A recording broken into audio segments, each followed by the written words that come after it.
Good morning to the new trading week. My name is Ryan Littlestone from forexflow.live.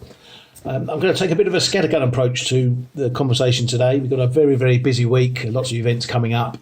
So I want to focus on trying to capture some of the key moments and give a rough idea of several pairs and the sort of ranges we're going to be looking at.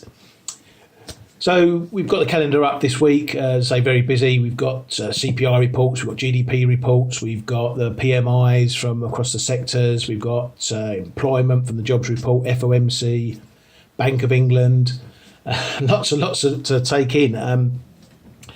But the one thing I'm going to say is that what we're really going to see is not so much any real changes of ranges, I don't think, because a lot of these central banks, we know what's happening. You know, the Fed's on hold.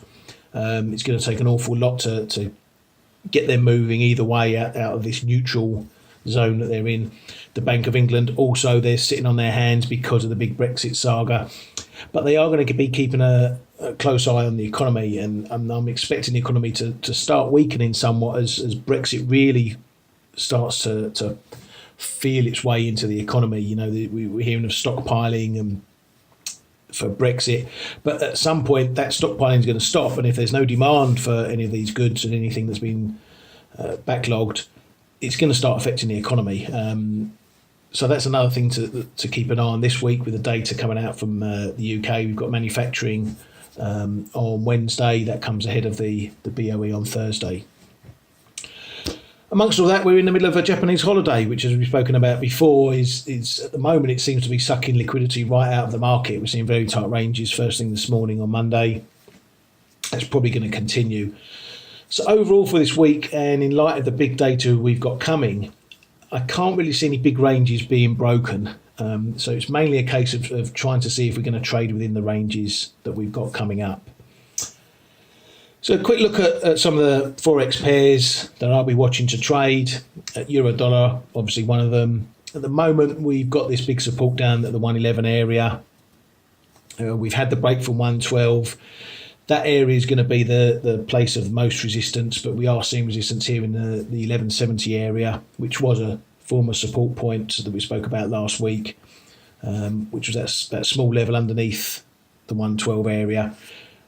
After that broke, we've had the confirmation of the break, and it's held below that 1170 area. So that's the first key resistance point there. Otherwise, into 112, if we get above that 112 area and hold it, then again, we're potentially back in the 112, 115 box. We saw a similar move back up at 115 last year, where we broke above 115, got up around 60, 70 pips, meandered about a bit, then came back into the range. So that's something to look at to see if we have similar down here at the lows.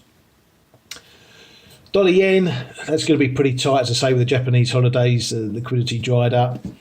I'm pretty much looking at the 111, maybe 110.80 on the low side, up to 112, 112.20 and into 112.50. Again, I'm not expecting any major fireworks there, so I'll be trading in the ranges. For the pound and cable, obviously we've still got Brexit ongoing, cross-party talks continue. Got the BOE coming up.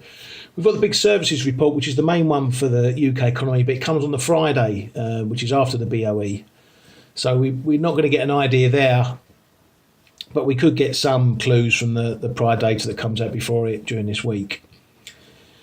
The ranges there I'm looking at, again, I did this video, I spoke about it the other week, up into 129.70, 130. We had the break below this area last week, and that's where I'm looking for resistance to come in.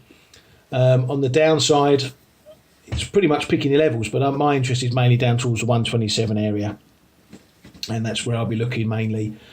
As I say, just to repeat, I'm not really expecting any big range breaks.